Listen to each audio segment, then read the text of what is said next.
What's up, everybody?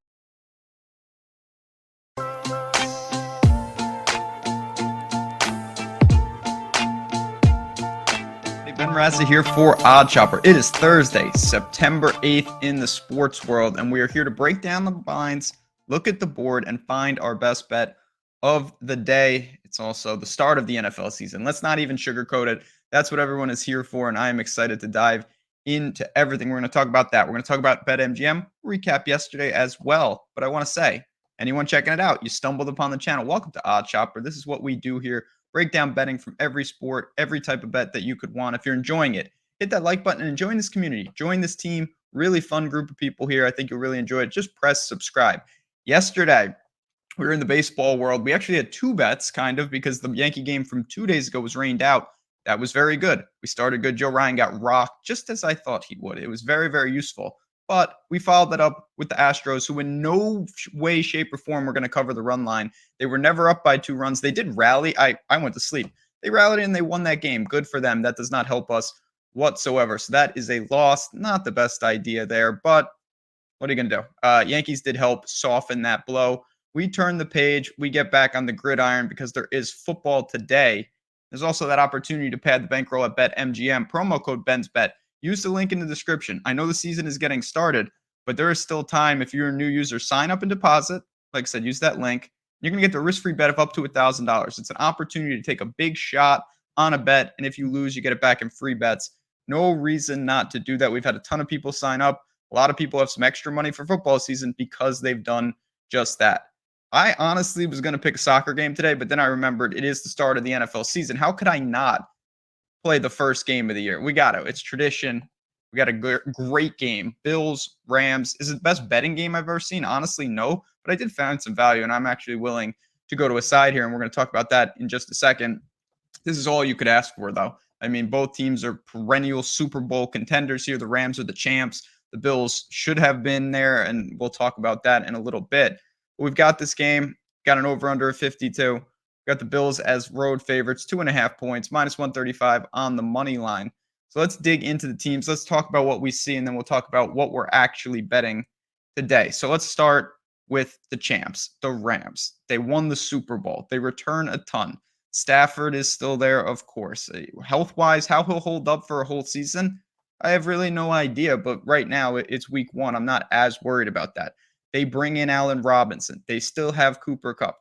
The defense, particularly the defensive line, everything that you could ask for. And these are some of the things that I think are going to cause problems potentially for the Buffalo Bills. The Rams really are firing on all cylinders. Sean McVay knows what he's doing. What can you really say about this team? They're at home. A lot to like there. The Bills, Super Bowl favorite, horrible, just gut-wrenching. Doesn't get worse than that loss last year to Kansas City. They return a ton. Obviously, Josh Allen, he's got all the weapons that you could ask for. The defense, Von Miller, they're making their push to get over the top, and I get it. The one thing I want to point out as we start to dig into this actual game, Tre'Davious White not being there, I think, is absolutely massive. This Bills team, when he is there, is going to look a whole lot different than what they're going to look like tonight. So that is one situation. I'm not sure what the answer is in the Bills secondary. And that is something going up against Cooper Kupp, going up against Allen Robinson, distinct advantage for the Rams. Second situation where I worry a little about for the Buffalo Bills is on the line, which of course is massive. The Rams front is, of course, you got Aaron Donald and co. really going to put pressure on the Bills offensive line. That's not, I don't think it's a crazy red flag for the season, but it's certainly not the strength of this team. I worry about that in this game. If Josh Allen's facing pressure directly up his face, directly up the middle, I don't really like that. Rams allowed less than 4 yards per rushing attempt last year. They're very stout against the run. I don't think Buffalo's going to have a lot of success there. It's going to have to be Josh Allen making plays, and we know that he can do that, but I don't think it's the ideal situation. So when I look at this game, we've got two super talented teams and two teams that are going to go deep.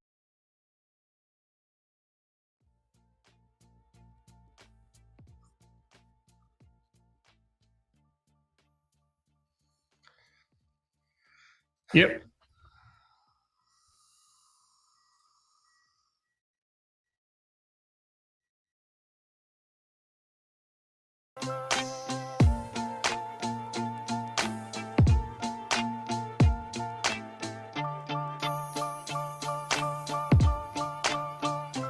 And we are live. Welcome to the MLB Strategy Show. It is Thursday, September 8th. I am Josh Engelman. I am joined by Adam Scherer, and we are brought to you by Prize Picks. And honestly, guys, I don't have a lot of the same pep that I normally would for just lovely baseball slates, because we've got 3 games for the early slate. We've got a 3-game main slate that basically doesn't have contests because everybody is playing NFL.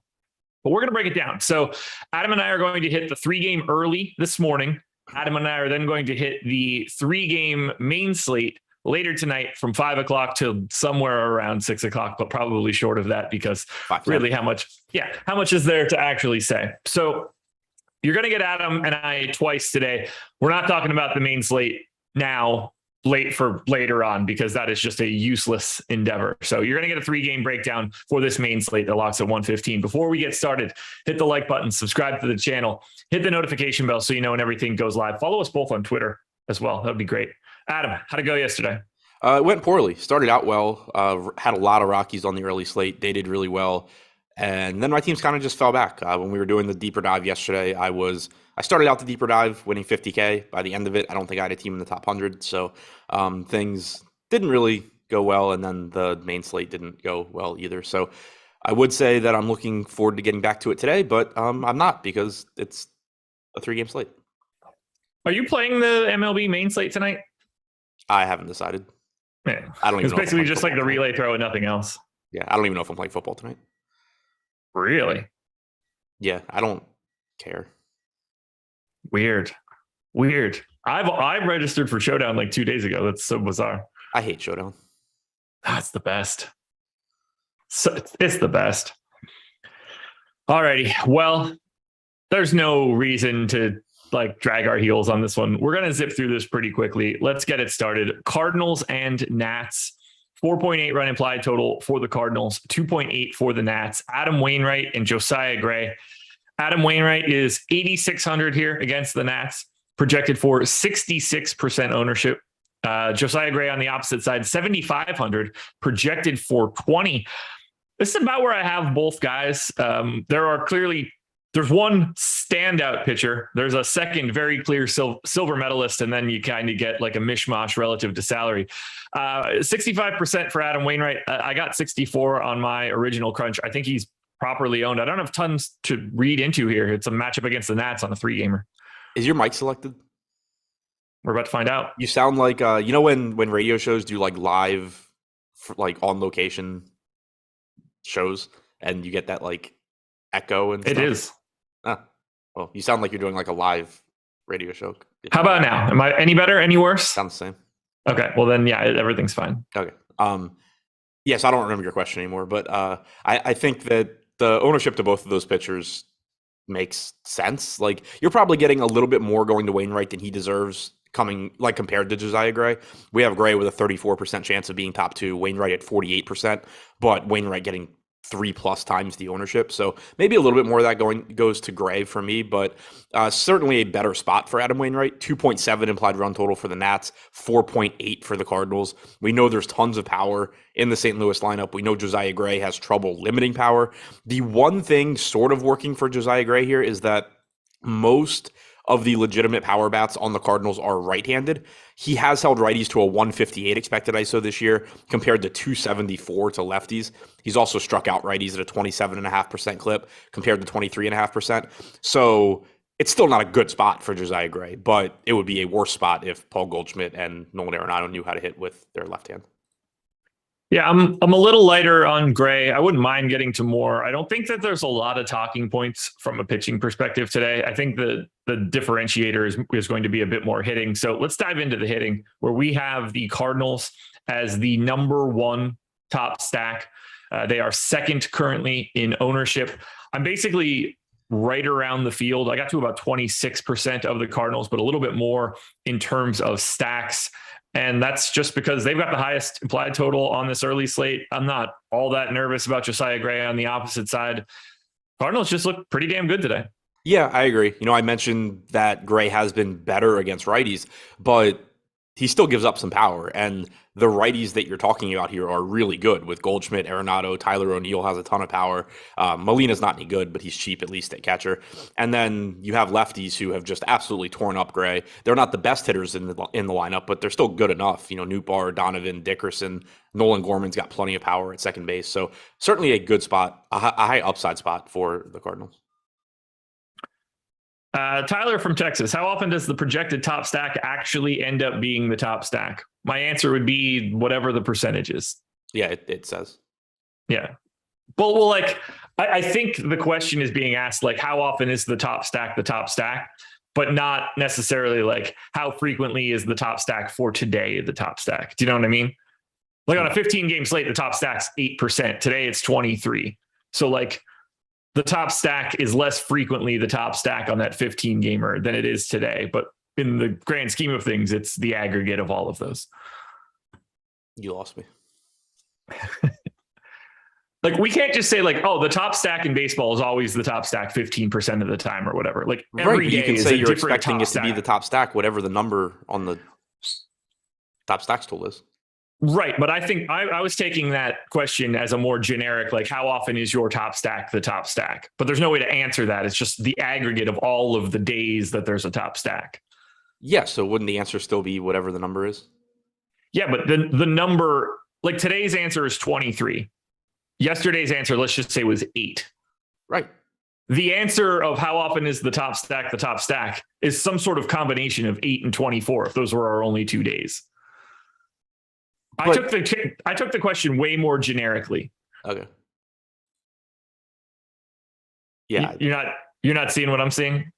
No, I get what you're saying, but I think the answer is still just whatever it says. On a daily basis, how often is the top stack? Whatever the percentage is that we say that it is. There we go. All right, let's talk. One bigger thing for slates like this. How many guys are you willing to have going up against your pitcher? I typically set it to, on a 3-game slate, I'll allow for 3. But I think I've mentioned it before. In Fantasy Cruncher, I set a group so that if I have the pitcher, it knocks the opposing hitters down 10% and vice versa. Just so that way, I'm still going to get some hitters against my pitchers, but I just don't want it to give me an overload of lineups where I'm just stacking against my pitcher for obvious reasons. That's fair. I set it to 2 for today. I'm open to anything really up to 3. Do you make any other changes? Are your stacks not as big? Do you go from 5-mans to 4-mans or anything like that on a day like today? I don't typically. I typically run the same schemes. I think you can make a case. I mean, you can mix in some 3-3-2s and stuff that I just never play on full size slates. I think that's completely reasonable. If you want to cut some of your 5-3s because it's getting really redundant and turn some of those into 3-3-2s, I think that's fine. Okay. Or 4-2-2 or whatever. Sure. All right, let's talk Nats bats then. 5th in top stack, 5th in ownership. They are 3rd in value. How do you feel about them here against Wainwright, where you get Wainwright in 65% of lineups. Not necessarily like, I don't hate the idea of getting to Washington in this scenario. I did get to 8%, which is a bit over the field. Do you see any appeal to Washington just in general, or even as an opposite to Wainwright's ownership? I think that, I mean, we have them as the most under-owned team on the slate. They're still relatively unlikely to be the top stack at 10%. It's a bad matchup against Wainwright. He's only allowed a 141 expected ISO to lefties this year, 159 to righties. You're going to get, I assume, a predominantly... Actually, they do have a lot of switch hitters that can mix in there. Their best hitters are generally right-handed. Lane Thomas, Joey Meneses, Luke Voigt, Nelson Cruz all hit from the right side. Keibert Ruiz looks like a good value option at catcher. He's a switch hitter. Luis Garcia, same thing at second base. He's left-handed. So, I mean, I think they're going under-owned, and it is only a 3-game slate, but it's not like I'm confident in them against Wainwright. Yeah, I don't have a ton of confidence here. You're obviously going to get basically everybody if you're playing 150. And like I said, I have 8% of the Nats here. I do like the idea of getting to a little bit more just because it's Wainwright on the opposite side. Still good, but like not, I don't know. He's how not to explain Spencer Strider or. Yeah, exactly. If Wainwright isn't doing all that well, if 66% of the lineups are dying, I'm just happy to get a little bit more Washington in that case. And I don't think that I got as much as I would really like to, but I was just thinking it through in my head. All right, like Wainwright's a good pitcher, but he's not like that upper tier where it's just like, well, I like the idea of stacking against him, but I don't know how the hell I get there. He's not that kind of pitcher. He's not Corbin Burns. Right. Different because it's the Giants, but even still, we'll get to that. From a cash perspective, I assume we're getting to quite a few Cardinals. That seems very likely to me, yeah. I'm going to go ahead and run that quickly just to see what I end up getting. And I assume it's Burns, Wainwright, and I don't really see many other options for it. Right now, Burns, Wainwright is 100% of the 100 lineups that I ran. Nootbaar, Goldschmidt, Donovan, all 75% or more in my projections. Just a lot of Cardinals. Looking like at least 3, if not 4, in your main lineup for today, if you're playing cash. Yeah, using the Stokastic projections, maybe a little bit lighter, but still plenty of Cardinals. Wainwright, Burns in every lineup. Goldschmidt. So of the 100 top projected lineups I just crunched, Burns and Wainwright in all of them, Goldschmidt in all of them, Arenado in 70%, Nootbaar in 40%, Donovan in 30%, Dickerson in like a handful. But yeah, most have at least, I think they all have at least 2, most have 3. Okay. Anything else you want to touch on here? Cards and Nats? No. I completely agree. So let's talk about the schedule for the rest of the day. This stuff is starting to matter now that the NFL is here. Coming up at 11 a.m., so after our show, you got the NFL Strategy Show Matchups Edition. That's the big one. Long show, big breakdowns across the board. So make sure you're tuning in there.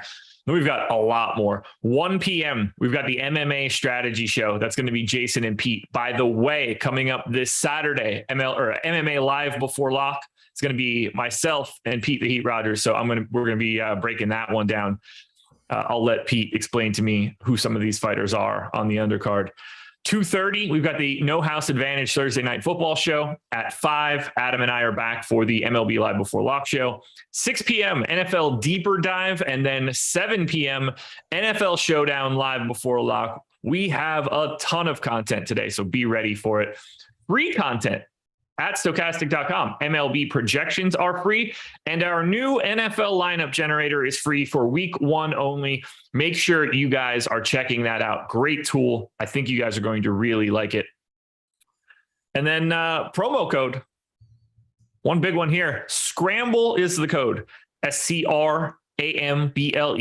7 days of Stokastic Plus NFL for just $7. That covers our new lineup generator for after week 1, at least, player projections, ownership projections, top stacks, boom bust, and more. Now, it does not include Fantasy Cruncher, but you can add it at checkout. That is an add-on for us. So at checkout, you'll have no problem adding Fantasy Cruncher. This deal only lasts through Tuesday, September 13th. So make sure you're taking advantage. Again, that's Scramble, 7 days for $7 of our Stokastic NFL Plus package, 70% off the original price.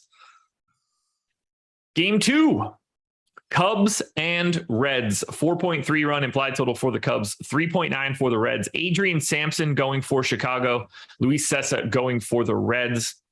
So in this spot, we've got Sampson 17% owned at 6,400. We have Cessa 3% owned at 5,800.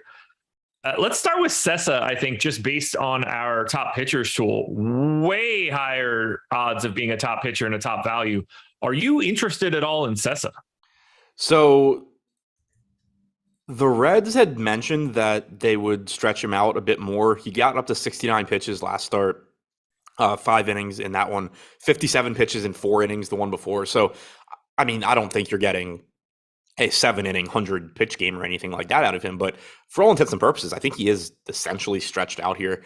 I do have some interest just given the total lack of ownership. Only 3% ownership coming to him right now. That's surprising to me just because it is a 3-game slate, and you know he projects for 10 DraftKings points, which isn't good, but you know Josiah Gray is not great, Adrian Sampson's not great. There's not, unless you're going Burns Wainwright, there's not a lot of pitching you're going to feel great about today. So I do think the ownership's a little low on him. I don't hate the idea of getting there. Not to mention the Cubs are going to pull a lot of ownership. We have them at 25% aggregate ownership, just running those crunches to see what cash lineups look like. It's Cubs everywhere, which typically suggests that it makes me very confident that they're going to be popular when they are the best plays at their positions. So not that I typically care all that much about negative leverage in tournaments. You know, I've said before, I don't use it as much as I think some other people do, but that is something that it also means you're naturally going to get less ownership going to Cessa because people are playing the Cubs. And there is that added advantage of, you know, yeah, I'm taking a risk on Cessa. He does project worse than even Josiah Gray and Adrian Sampson. But if he pitches well, 25+% of the field just had a bad group of hitters. Yeah, absolutely. I got to 9%. I only have him at 4 1/3. If I gave him another out, like that's just going to be massive in this case. An extra, 0.7 of a point to a full fantasy point would really drive him into a bunch of lineups. So I have some interest as a pay down option if he continues to maintain no ownership whatsoever. He's one of the pitchers. Back when he was with the Yankees, he was one of those guys that like I was convinced was going to put it together and be a good starter too. Like I loved playing him at like 4K, 5K. Hasn't panned out. So not saying that I love playing him today, but he's 5,800 on a 3-game slate, not getting ownership. So I think it's fine. Like right. The Cubs implied run total is half a run lower than the Cardinals. I understand Josiah Gray has incredibly better strikeout stuff than Luis Cessa, but just to kind of reiterate, it's not like it's some spot where you should be absolutely shocked if it goes well for him. Right. All right. Let's talk about Sampson on the opposite side. 6,400, 16.5% ownership. Again, probably pretty aggressively under-owned based on our top pitchers tool. Yeah, agreed. And it's a little bit easier to describe why for him. I mean, he's facing the Reds. He threw 101 pitches last time out, so he truly is fully stretched out. He's not a good strikeout pitcher, and again, he's not projecting that well. He projects for like 12 DraftKings points. 17.5% strikeout percentage, 4.39 xFIP is fine. Walk rate's fine, a little below 1 home run per 9 innings. He's allowed more power to righties than lefties this year, 207 expected ISO to righties, only 116 to lefties. Strikeout percentage against righties is higher. So, kind of a weird pitcher as far as the splits go. But the Reds are really bad. They're a little bit better now that they've called up Spencer Steer. That is something in general that we always have to keep reinforcing this time of year is a lot of these teams that have been like the teams you are going to pick on for most of the season actually are substantially better now because they called up their best hitting prospects who are better than their worst major leaguers. Not to say that Spencer Steer makes this lineup good, but it is, a little bit more dangerous than it normally is. Absolutely. Let's talk about the Cubs. You mentioned them out of the gate coming up from cash crunches. Second in top stack, not too far behind the Cards. Number 1 in ownership. I am a little lighter on the Cubs than I was for the Cardinals. I have about 16% in the aggregate. But like you said, I got Nick Madrigal in almost all of my lineups. Yan Gomes, Suzuki, Happ, Turner, all showing up pretty aggressively. The Cubs and Cardinals are making up the large majority of a cash lineup. I'm going to say 7 spots, the most likely. Could get to 8, and I don't think it'd be all that crazy, but those are the 2 teams that are going to be there from a cash perspective. How do you feel about the Cubs from a GPP perspective? Yeah, from a GPP perspective, I think that they're still fine, but you're certainly going to want to do something to offset them. It does kind of suck and make it a little bit more difficult that the most obvious pitcher that you could use to offset their ownership is the one that's facing them.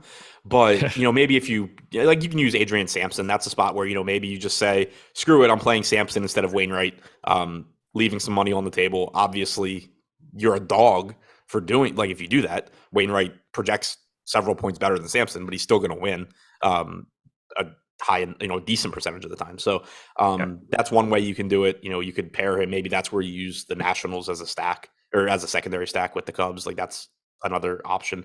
But it is a good spot for them. They are cheap. They do have plenty of power in their lineup. It looks like the wind shouldn't be a factor today. It's 77 degrees as well. So that doesn't really look like a factor.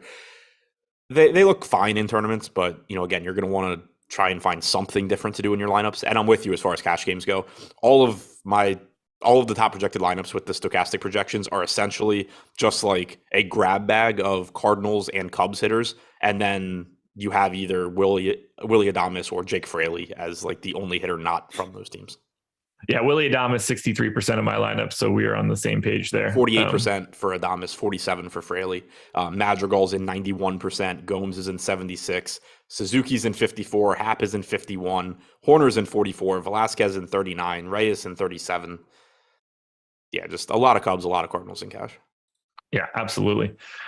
Let's talk about the Reds bats on the opposite side here. 3rd in our top stack odds, which is interesting to see for a team that isn't very good, but that's what happens when it's a 6-team slate. They are our number 1 value stack for today, which makes some sense if you're going to have to pay up at pitching. 4th in ownership. I'm about neutral here on the Reds. I am getting to quite a bit of steer, which I like at 2,400. I have no issue getting to the Cincinnati Reds today. I think they look pretty good. I agree with you. There's a lot of, what'd you say? I'm more Reds than Cubs right now. I think that's reasonable. I prefer the Cubs side, but it's not by a huge margin. And the Reds do offer value. They're going to make it really easy for you to get Wainwright, Burns, and then whatever else you want around them. Spencer Steer is my favorite play from the Reds. Just a right-handed power bat against a pitcher that has had issues with right-handed power. Jonathan India is expensive, but a solid second base option. Kyle Farmer's got multi-position eligibility. Fraley's still really cheap. Friedel's probably leading off at 2,200. Just becomes really easy to get to those guys. And then Aquino too, coming off of the 2-home-run game yesterday. This is another good spot for him against the pitcher in Sampson, who 22% strikeout percentage against righties. Not terrible, but not elite or anything. And giving up a lot of power. We know Aquino has power. It's just a matter of, is he going to put the ball in play? Didn't get to a ton of Aquino. I kind of wish I did, but just from he's the kind of guy you want on a 3-gamer, because one swing of the bat from a guy with power puts him basically immediately into optimal lineup considerations, particularly when they're 2K. Right. But then it also becomes relatively difficult to get to him because he's an outfielder. So it's if you're just using projections and looking for cheap outfielders, you're going to get the Friedel leading off. You're going to get the Fraley. You're going to go to the other side of this game. You're going to get the Franmil Reyes at $600 more. So all of that just kind of makes it nice in tournaments because he's not going to be the guy that, even though he is a perfectly fine play, he's not going to be the guy that just starts popping in the lineups unless you're doing something when you make lineups to not just get the highest projected guys everywhere. Very, very interesting game just because of the ownership that's coming in. 45% of the ownership is coming in to the Cubs and the Reds. We have Luis Cessa as a 23% top 2 pitcher, Adrian Sampson as a 31% top 2 pitcher, with only 20 total percent. So basically 10% of all pitching ownership going to Sampson and Cessa. I think that's the swing spot in this game. I like the idea of getting to a little bit more pitching here in lieu of the hitting, just because of the way the ownership is shaking out. Yeah, agreed. Interesting stuff. Didn't expect to wake up today and think, all right, the thing I'm going to advocate for on the MLB strategy show is more Adrian Sampson and Luis Cessa. Yeah. September baseball, baby. Gotta love it. It's worse than April basketball. Oh my God, it really is. Yeah, he's the Tim Quarterman of all of this.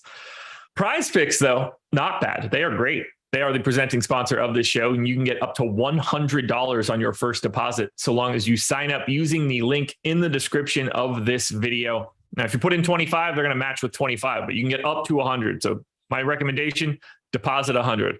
You don't need an optimizer for this. You're building player prop cards. So you're trying to take over-unders. If you could hit 5 in one card or one lineup, whatever we want to call it, you can net up to 10x your entry fee. I'm going to hit Adam with a couple fantasy pitcher scores for today. We'll see where he lands for over-unders. Let's start with the Nats, Josiah Gray, over-under 22.5. I'm on the number here. Over would be my guess. Yeah, over 25.7. Ooh, okay. I got it at 22.9, so that would be one I would stay away from. Adam Wainwright, 33.5. 32.7, so would probably stay away from that one. Yeah, 32.6, so I would also stay away from that one. Then we can go to Adrian Sampson, 22.5. Probably another stay away from me. This is interesting. You said 22.5? Yeah. Yeah, we have him at 22.7. Prize Picks, sharp lines today on this 3-gamer.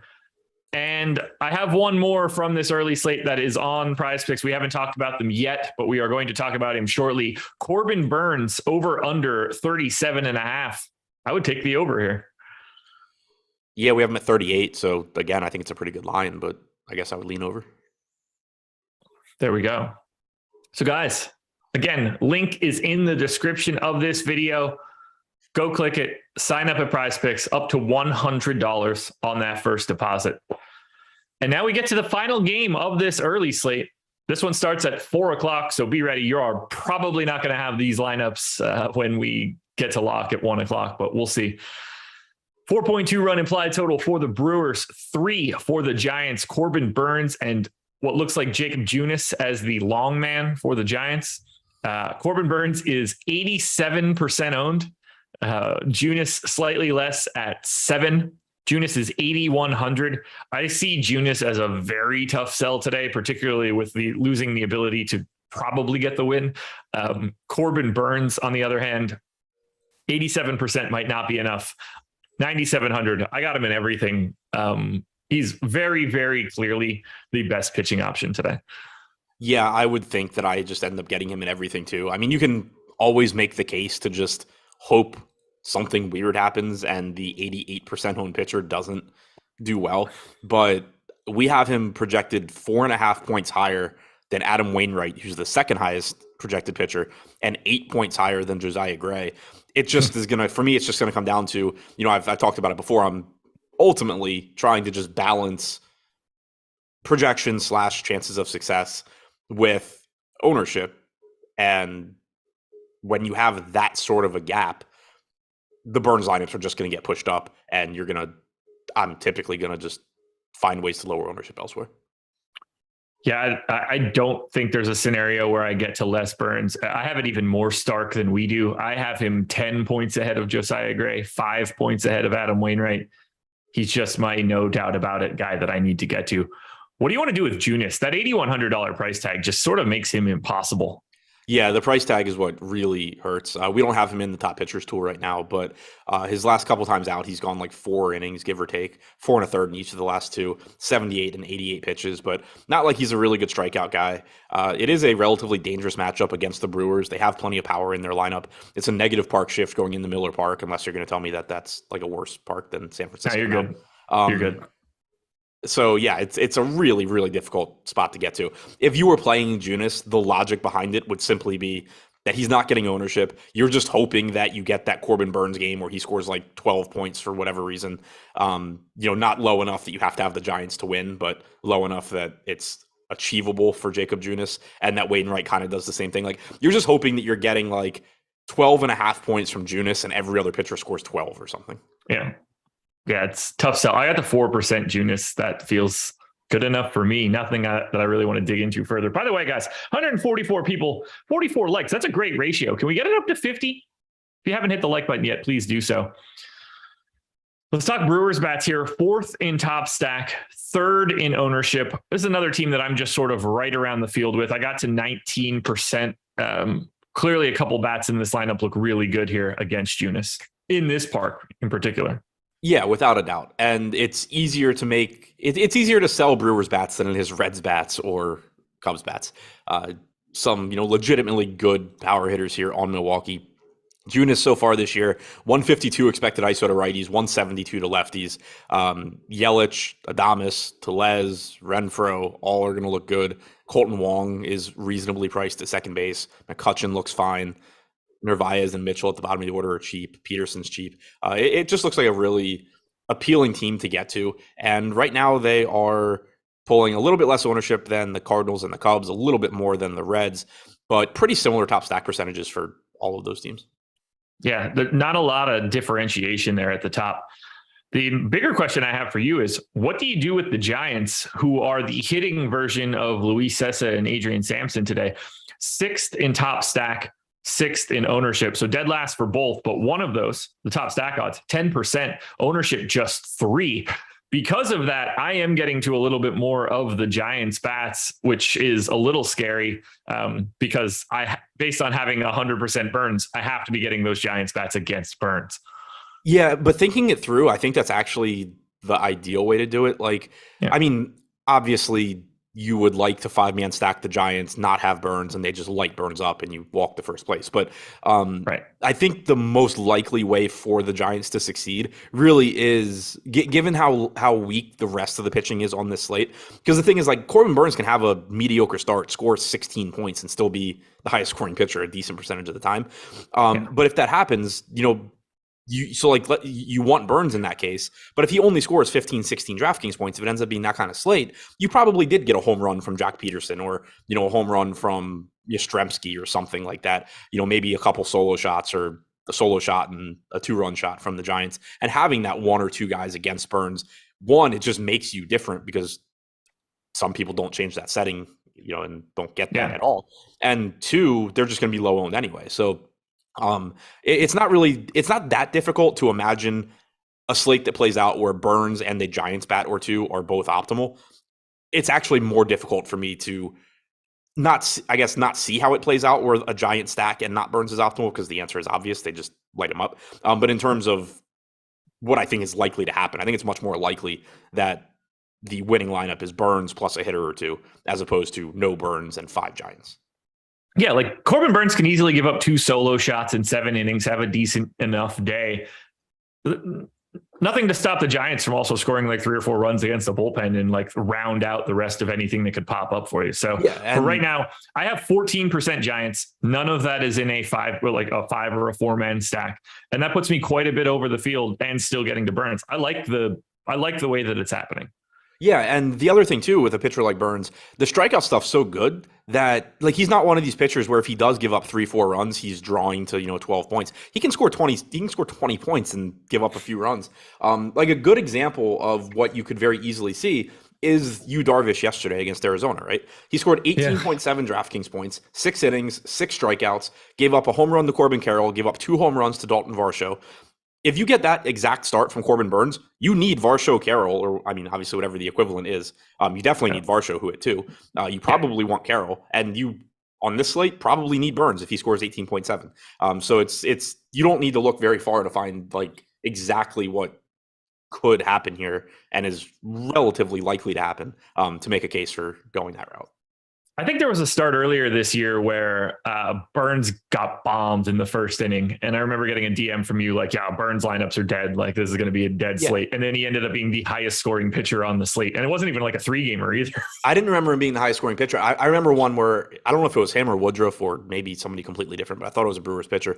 But went -8 or -10 or something in the first inning. And ran it back to 20 plus. So I'm remembering one where he ran it back to 12 or 13. And it wasn't he wasn't good, but it was still just okay, you could win with him potentially. Yeah. I'm picturing one where Burns went I think it was Burns. It could have been Woodruff. That is a legitimate confusion point in this story for me. But I remember you being oh, everything's dead. He got bombed. And then I looked back again and he had 12 Ks or something dumb and all of a sudden ran it down. I could probably figure it out based on I think I'm thinking of a Pittsburgh start from a while ago. I'm pulling up the game log now. It's going to be tough to tell, but I'm hoping I could eyeball it. Could have been the Toronto start on the 25th. He ended up with 9 Ks. Gave up 2 dongs, only 3 runs. Yeah, that seems possible. There's another. It could have been Milwaukee against the Giants, but this was April. That seems too far back. Oh, no, wait, I'm looking in the wrong column. It could have been the Pittsburgh start. He gave up 2 dongs, only gave up those 2 runs, K'd 10. Something like that, where, you give up 2 solo shots, you don't give up any real hits, and you strike out 10. Like, you're going to be fine, but you're also going to want those 2 solo shots on the opposite side. Right. Yeah, I was just looking. I think I might be thinking of it. There's a Woodruff start against Pittsburgh from July. 6 innings, 3 earned runs, 21.3 DraftKings points. Okay. Interesting stuff. All right. I don't have much to add here from like the intricacies of this. I think I have shares of every bat across 150. So it's that kind of slate. Favorite pitchers, or I guess, what do you expect to be doing at pitching? It's clearly Burns pretty much everywhere. So Wainwright becomes like the decision point then, I think. Yeah, I think maybe it's so tough because there's even a gap between Wainwright and a big gap between Wainwright and Gray. I wouldn't be surprised if I end up. So there's 2 ways I think this ends up going for me. One would be I jam Burns and Wainwright, and you just see me getting a little bit more Giants, a little bit more Nats, offsetting some ownership using, lower owned pieces of like the Reds lineup, for example, mixing in Aquino, guys like that. Or I jam Burns and I end up getting a little bit less Wainwright, a little bit more Gray, a little bit more Sessa, a little bit more Sampson at the expense of Wainwright. I think either of those approaches are very reasonable. Okay. Doing the latter allows you to get more Cardinals, Cubs, more popular bats. Doing the former allows you to get teams that are more likely to get good pitching, and then you're just hoping that variance amongst hitters works in your favor. Right now, I've got 100% Burns, 65% Wainwright, and then just scattered amounts of Junis, Gray, Sampson, Sessa. I would like to create a little bit more ownership going to Sessa and Sampson, but it's got to come from somewhere, and the only place that's left for it to come from is Wainwright. And I don't necessarily... that's not something that I look at and think, oh, I should do that. As you mentioned, I've got Wainwright 5 points ahead of Gray and Sampson. So like that's a pretty big gap to make up for just based on ownership. So I'm not entirely sure how that shakes out. I don't see a scenario where I don't have all of the Burns. Yeah, agreed. All right. Favorite stacks, or your expectation of favorite stacks for this early slate? Cubs. Well, for tournaments, I guess Cardinals, Reds, Brewers. Maybe getting a little bit less to the Cubs just because I do think they end up being the most popular. Cardinals are my most exposed stack. Brewers and Reds are 2 and 3, basically matching the field. A little bit less of the Cubs, but still getting to the Cubs. They are technically my biggest fade, but still getting to 16% there. Biggest stand over the field is the Giants by just soaking up whatever I actually get on the opposite side of 100% of Burns. The Nats are the team that I'm actually getting to the least of anything, but I'm still over the field for that. Just a weird slate. Yeah, it is. I guess we should check quickly to see if there are any weather issues. My dog doesn't like the idea of weather issues, but no, there are no weather issues for today. Looks gorgeous in all 3 places. Brewers play in a dome, so that one doesn't matter. But 80 degrees, they can open the roof. Sure, but I mean, like, they're not opening it if there are weather concerns. Right, yeah. Well, I was saying more to your saying everything looked beautiful than saying they're inside. I was like, they probably won't be inside today. Yeah. Which is probably beneficial for hitting too. Yeah, but then it's also probably beautiful outside because there's some legitimate assholes if they open up the dome and it pours. But no, like 80 degrees and sunny in St. Louis, 77 degrees and sunny in Chicago. Well, I mean, all these Milwaukee, Chicago, St. Louis, all these games are pretty close to each other in terms of weather. So anything else you want to add here? Nope. What have you got coming out today? Anything for baseball? No, I'll have NFL tournament plays at some point today. I have to go pick up a tux for my sister's wedding, so not sure exactly what time those will be out, but some point today, those will be out. So check those out. You should wear the tux for the videos, like a Step Brothers interview. That should be the new gimmick. Just dress to the nines for it. That'll be good. I've got NFL contenders videos for showdown slates coming out shortly. DraftKings is going to be out way faster than FanDuel. I found some issues with my FanDuel stuff, and I didn't crack that until this morning. So DK is ready to go, ready to be recorded imminently. I'm going to eat some eggs and then get out of here and then record that. But Adam and I will be back later tonight, 5 p.m. Eastern time for MLB Live Before Lock for what is technically the late slate, but your normal slate for MLB. So thank you guys for joining us. Great to have you guys. Hit the like button on your way out the door. And thank you to Prize Picks for being the sponsor. NFL Strategy Show Matchup Edition coming up next at 11 a.m. You don't want to miss it. Peace, everybody.